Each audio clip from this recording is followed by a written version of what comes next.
Hello and welcome to another episode of Bite Size Agility. I'm Emily Ruffle, Head of Insights at the Agile Business Consortium, and today I'm joined by Eugene James, founder at Agility X. Hi Eugene. Hi Emily, nice to see you again. Nice to be chatting to you again. Yes. So recently Eugene and I have been sort of chatting a lot regarding his case study that he's recently shared with the consortium. Eugene, you've been working with schools to help them become more sustainable and financially stable. How have you been using Agile to help support them on that journey? Great question. And Agile is not a term that schools are familiar with. And so you're having to just use various different words to explain it. But once they start to understand the strategy, there you can start to use the words and the familiar terms with them. But it's been an excellent journey. So primarily, it's really been about helping people to understand change in small chunks, and also helping them to partner with us throughout that journey. And so with the schools, it's really been about helping them to not only time box their key changes that they want to do within the school or the framework, with finances, with its operational change, etc. But it's about helping them to understand that if you can break these things up into what we call sprints, that sometimes go from 2 to 4 weeks, then at the end of that sprint, they can have something tangible.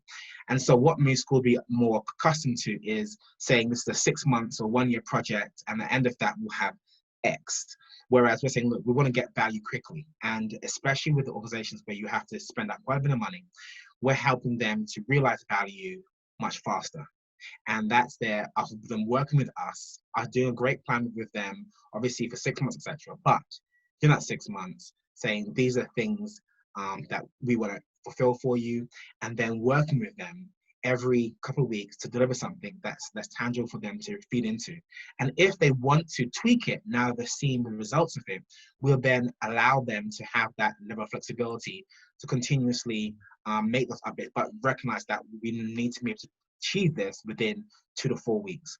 And so they're seeing this incremental changes, whether it's their finance structures, whether it's organizational change around teaching, whether it's changes around the operational efficiencies, especially around how they would get new students in, or how they would manage the finances, or how they would raise funds. And the funding element is the biggest part of how we help schools, because they have financial challenges. As part of the financial challenges, they need to get, say, an increase in their finances for particular projects, etc., or just really increase finances altogether. And we help support them through our sprints. And it's really basic, really, but it is a new way of working. And so it's that's quite exciting. But the first thing we're doing is working with them on the sprints.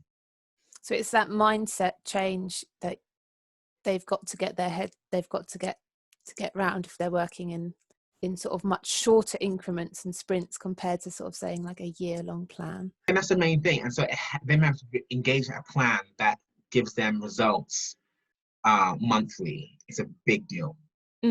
Because then they can start to look back at progress, look at how this strategy has worked for them, have this new product or this new service has worked out for them, whether or not it's helping with regards to retention, or it's helping with regards to them analyzing how well they're doing in the classroom, etc.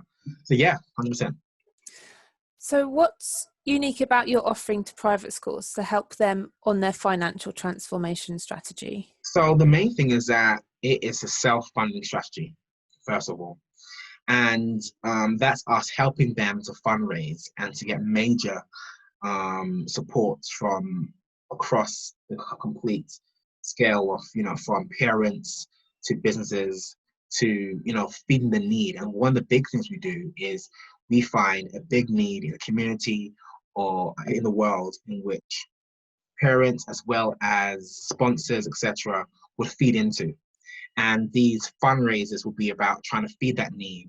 As part of that, it will be to help the school to be change agents, not just obviously developing, growing children's abilities, etc., through teaching and so forth, but helping the schools be recognized as someone who's adding a lot of value in the community. And as part of that, we help schools think, individuals as well as sponsors and organizations to think that if they invest in this school, they're also investing in a new generation of young people who want to add a lot of value to the community by giving back. And so it's totally self-funding, the initial part of it. We don't get paid until you start raising funds. So we'll help you and teach you how to raise funds, how to build that sort of infrastructure, how to get a deep well. And then once you've got a deep well, you're able to then fund all kinds of programs to help the community, as well as helping to build up the school and to improve education of your students and so forth. And so that's what's unique about us, is that we're so confident with our model that we don't expect payment until you're starting to be successful in raising funds. So in the case study that you've recently written, you've implemented the phased agile delivery plan.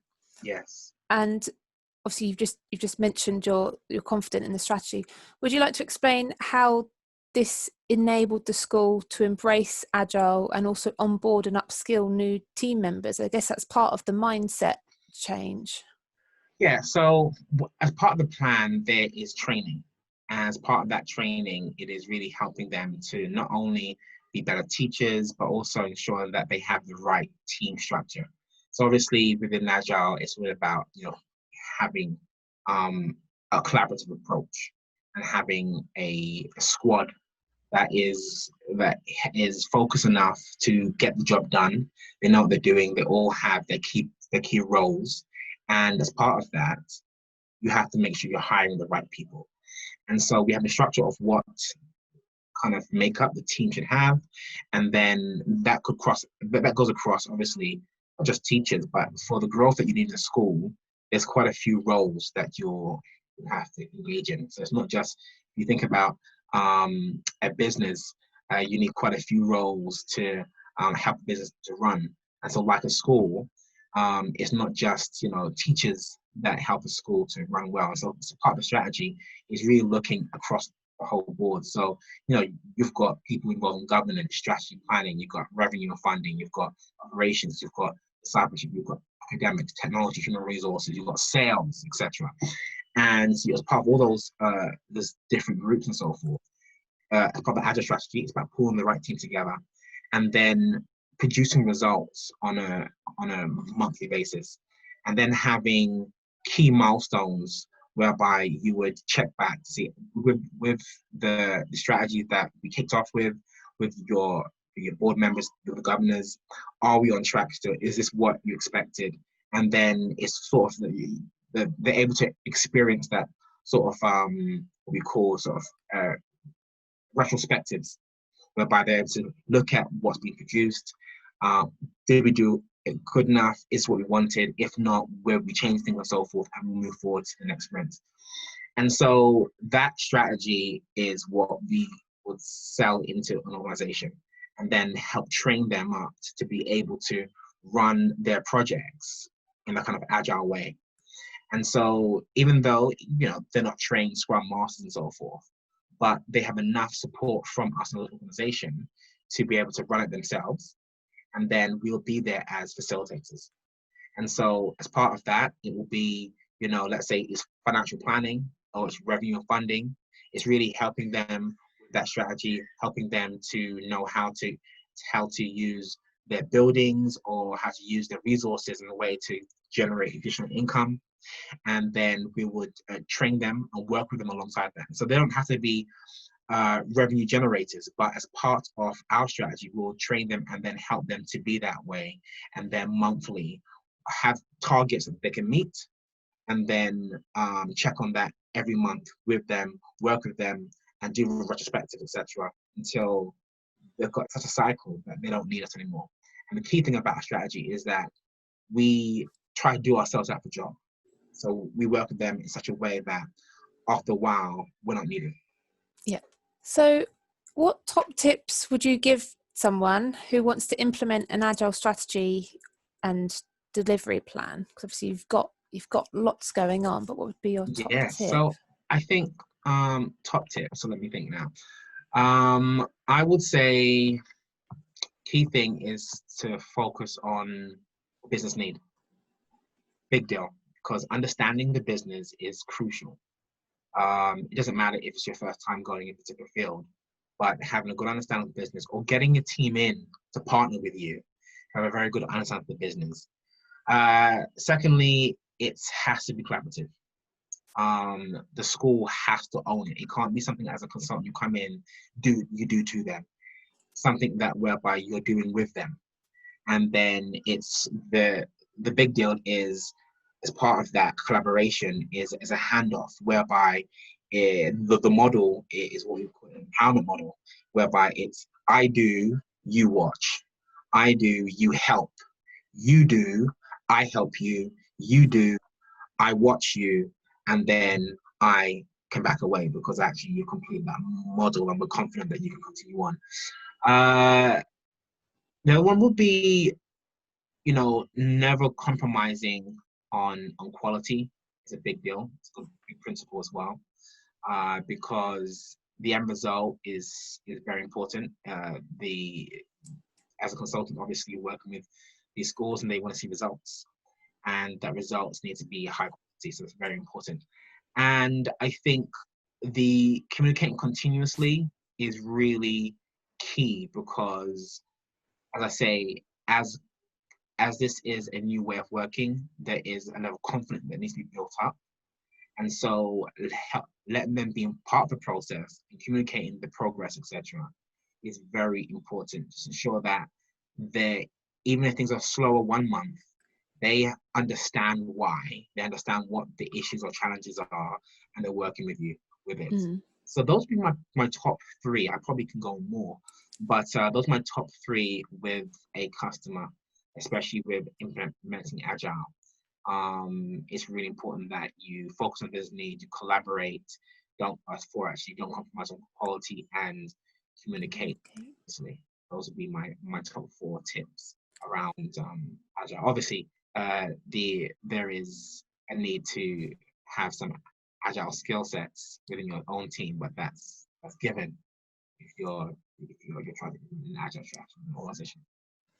That's brilliant. Thank you, Eugene. And if anyone would like to read Eugene's case study about how he's turned the school around, then feel free to download and read that one too. Thank you very much. Thank you.